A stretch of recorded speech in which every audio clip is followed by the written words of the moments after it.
Čaute ITčkári, študentský život nie je len o akciách a diskotékach. Voľný čas sa dá stráviť aj úplne inak, napríklad kultúrnym vyžitím na muzikáli.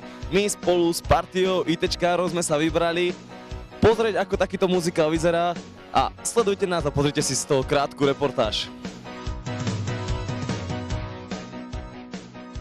Deti ráje, muzikál nadúpaný diskohitmi z 80 rokov. Nie nadarmo dostal privlastok najúspešnejší český muzikál, ktorý od jeho premiéry videlo už vyše 250 000 ľudí.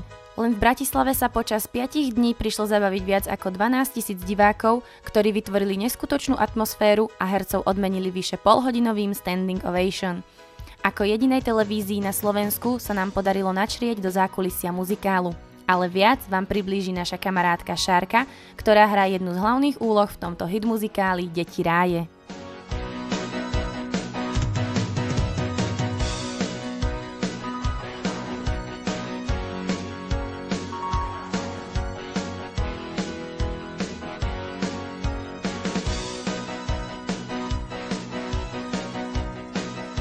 My vám sem na chviličku vlezeme, nebude vám to vadit.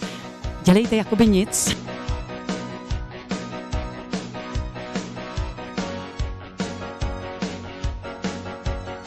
Zákoutí je tady veliký, je mnohem větší, než je v Praze. A vlastně tím pádem tady máme mnohem víc prostoru, i tanečníci vzadu, všichni technikáři se tam můžou mnohem líp vyřádit, takže pojďte za mnou, protože to stojí za to.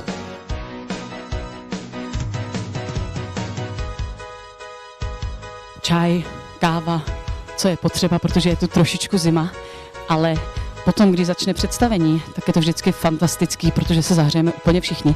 Ale pojďte za mnou, protože tamhle vzadu už se připravují úplně všichni, že to vypukne. Teraz nás Šárka zavedie do tej časti zákulisia, kde sa nám naskytne pohľad spoza opony, ako sa herci pozerajú na nás. Napadlo vám niekedy, aký je to pre hercov pocit, keď sa na nich pozerá 5000 zvedavých očí? Hneď za oponou sa nachádzajú priestory, ktoré sú preplnené kostýmami pre vyše 40 hercov a tanečníkov. Účinkujúci mali na Slovensku k dispozícii dostatok miesta, čo bolo pri zhone počas vystúpenia obrovskou výhodou. Toto samozřejmě není pravý Božkov. Nicméně samozřejmě i barva by byla špatná, to snad ví i malé dítě, že takový Božkov je tmavý, že tohle vypadá spíš jako ta vaše borovička, akorát s jiným názvem. No a tady to Finlandia taky není, protože samozřejmě herci a zpěváci vůbec nepijou, takže to dá rozum. Práve sa pozeráte, ako je v divadle zabezpečené ozvučenie a kde majú speváci hlavne v muzikáloch pripevnené mikrofóny, aby ich bolo počuť. Všimli ste si niekedy malé nenápadné paličky, ktoré majú prilepené na čele? Tak teďko na chviličku poběžíme dozadu, protože já vám ukážu teďko jeden rituál, který my máme v šatně dámské, jo, ale to musíme běžet, takže letíme, protože je před začátkem.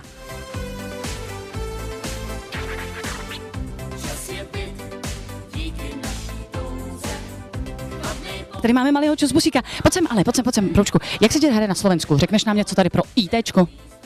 Jo, hraje se mi dobře a všechno je tady dobrý. Je to dobrý? Jo. Jsou lidi skvělí? Jo.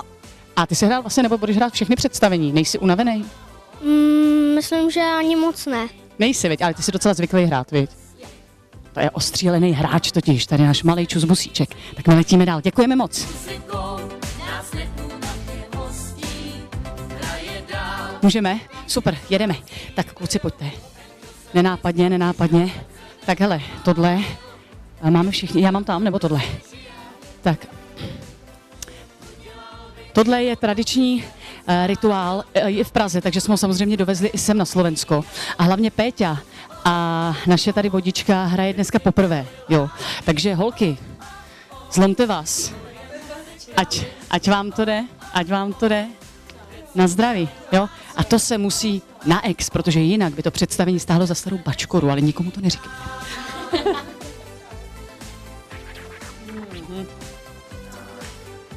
Práve vďaka tomuto rituálu je každé vystúpenie také vydarené. Príbeh o partii maturantov na konci 80 rokov sa páčil aj nám. Tieto decká trávia svoj voľný čas na diskotékach, ktorým kráľujú veľkí frajeri, DJ Tom a Stanley. Len romantik Michal, ktorý píše básničky a skladá pesničky, sa kolektívu vymyká a je terčom ich posmechu. Michalovú lásku ku spolužiačke Eve pokazia intrigy jej kamarátky Kainy. Po 20 rokoch sa Eva znovu stretne so svojou prvou veľkou láskou Michalom a nekonečný milostný príbeh sa vracia v podobe zblíženia jej dcery Báry a Michalovho syna Mikyho.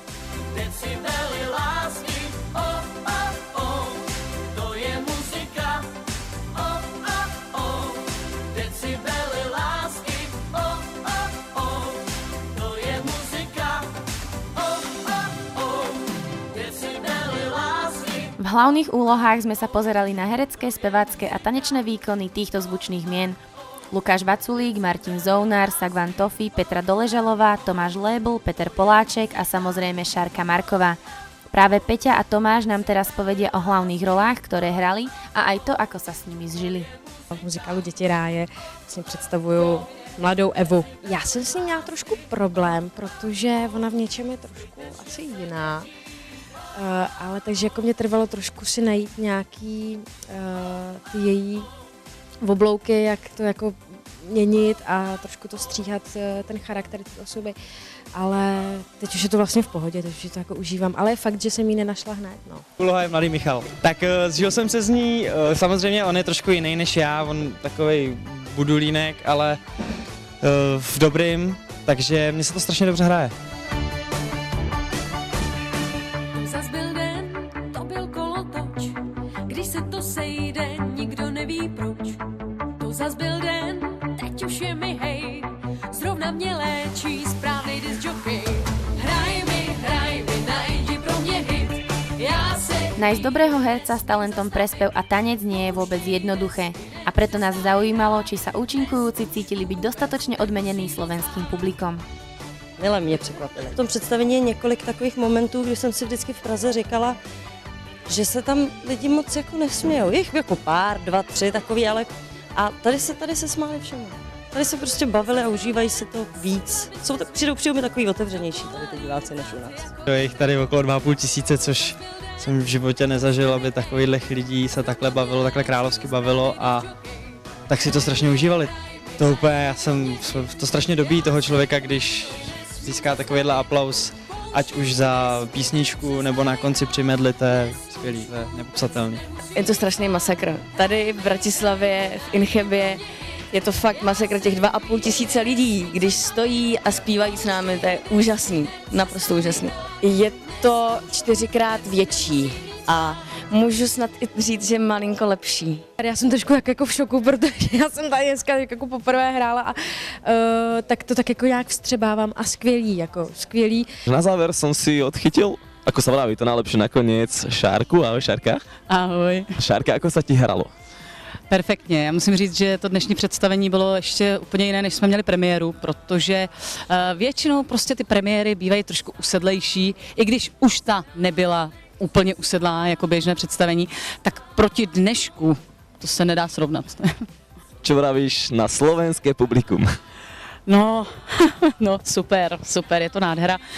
Je to trošku o tom, že je jich tu víc. Prostě my fakt máme menší divadlo, je to trošku jinak koncipiálně řešený, takže i ten dav samozřejmě zmůže mnohem víc, ale na druhou stranu musím přiznat, že i tak, i přesto asi reagujete nebo reagovali mnohem živějc.